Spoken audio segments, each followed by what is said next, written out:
आजकल तो सन गीतिए अब तक मार दे बुखार दे घोच दे पुआ दे साला थाना बाटे अपने जमीन में मार दे जज के गोली। कोनो संविधान के जरूरतें नहीं है, राइफल से फूटा ठोक दे और ना जाने क्या क्या। अच्छा लगता है रंगदारी गीत और सब केहू सुना था तभी ना केहू गावा था, केहू सुनबे ना करे तो गवाइबे ना करे।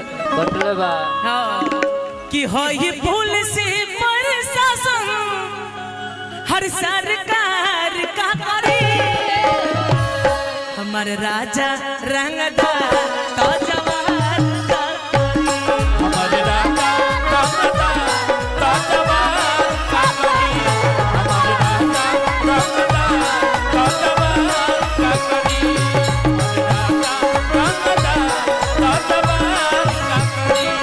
और ये पुलिस प्रशासन सरकार का करे और ये पुलिस प्रशासन सरकार का करी, और ये पुलिस प्रशासन यूपी बिहार का करे।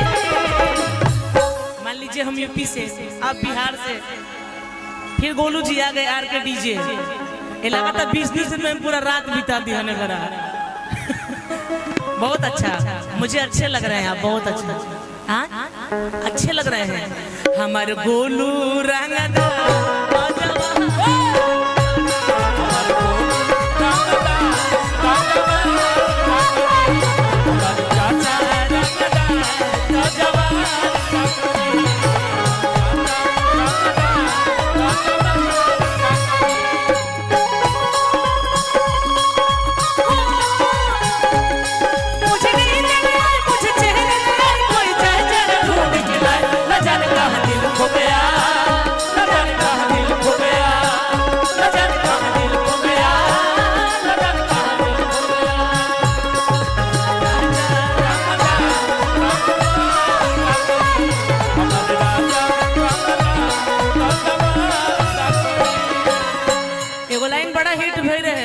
आरजेडी के मंच रहे ओकरा पर बोले रहनी। बिल्कुल बिल्कुल, हालांकि कोनो पार्टी से हमारा उतना ताल्लुक नहीं है, सबसे बात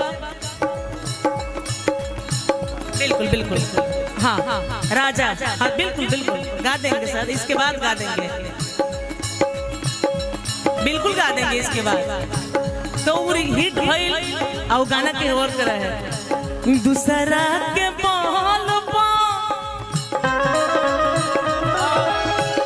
दूसरा के पहल पर भोकल ना जमाइले, दूसरा के पहल पर भोकल ना जमाइले, सिर होई सोना हम अकेले फरिया, सिर होई सोना अकेले फरिया, सिर होई सोना अकेले फरिया।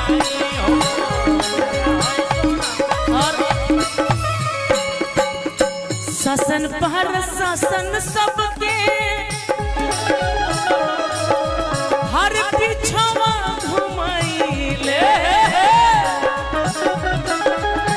पिछवा घुमाइले, शासन पर शासन सबके पिछवा घुमाइले, सिर होई सोना अकेले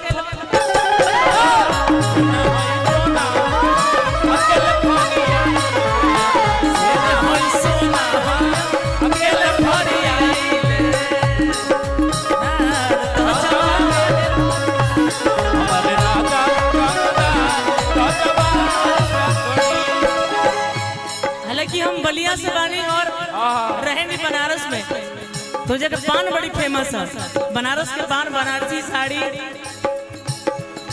आर के जी डीजे आर के गोलू जी के तरफ से हजारों हजार के पुरस्कार। अच्छा बिट्टू जायसवाल जी के भाई, चलिए बहुत बहुत धन्यवाद, ऐसे ही 20 दिन में देते रहा।